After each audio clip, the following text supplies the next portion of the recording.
여러분들은 왜 건설회사 다니면서 공사 및 공모관리 품질 업무를 하면서 왜 직장 생활하나요? 가장 중요한 이유는 먹고 살려고 하는 것이고 가족을 부양하기 위해 일하시죠.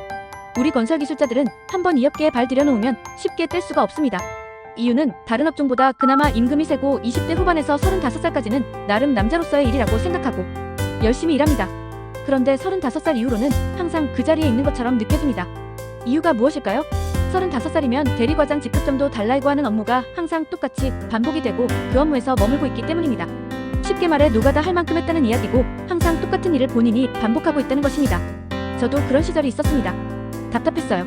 그때 당시 내 미래를 생각해봤는데 내 미래는 지금같이 일하고 있는 내 위 차장님, 부장님, 그 다음은 소장님이 내 미래의 모습이었습니다. 객지 생활하면서 가족을 위해 외지에 나가 땡볕에 피부타가면서 내가 하는 일에 회의를 느꼈습니다. 그때 그 시간에 강렬하게 건설회사의 일을 관두고 싶었습니다. 눈물도 났고 멍 때리면서 며칠간 의욕 없이 하늘만 바라보는 시간이 있었습니다. 기껏해야 노가다맨이었구나 하고 저를 채찍질을 계속했습니다. 부모님께 죄송하기도 하고 특히 우리 가족에게 너무 미안했습니다. 전환점이 생기는 사건이 있었습니다. 협력사에서 업무 협의하러 서류를 들고 왔는데 계약의 공사로 인하여 공사를 수행하고 신규 단가 만들어야 할 게 있다고 해서 검토를 해보았는데 수식도 안 맞고 근거자료가 부족해서 보충 후 다시 가져오라고 했습니다.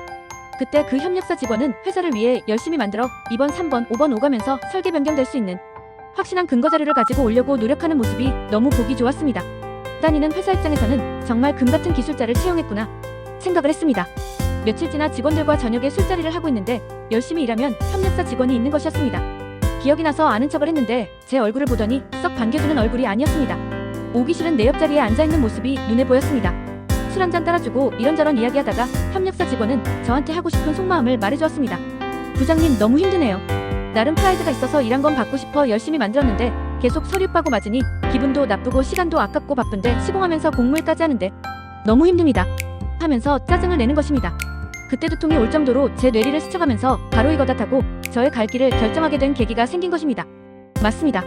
신규 아이템 관련 협의할 내용에 대한 근거자를 찾는 것이 많이 힘들고 어렵습니다.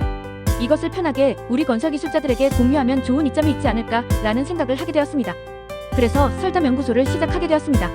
누가 가르쳐주지 않은 이상 알지도 알 수도 없는 돈 만드는 업무를 우리 건설기술자들에게 많은 정보를 제공해서 보람을 느끼는 일이 내겐 아주 큰 과업처럼 다가왔습니다. 꼭 이루어야 하는 필수적인 일. 우리 건설기술자들이 항상 현장 일을 하면서 대부분 가지고 있는 사명감이 있습니다. 노가다에 안 되는 것이 어디 있어. 그 일이 어려울 뿐이지 모두 헤쳐나갈 수 있다는 신념이 있기에 그분들에게 조금이나마 도움이 되는 일이라면 시작해보자 하고 시작한 것이 바로 설담연구소입니다.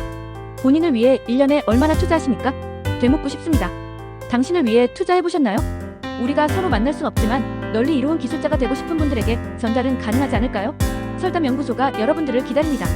방문하셔서 이벤트 참여하시어 미래를 결정하세요. 방문해주셔서 감사합니다.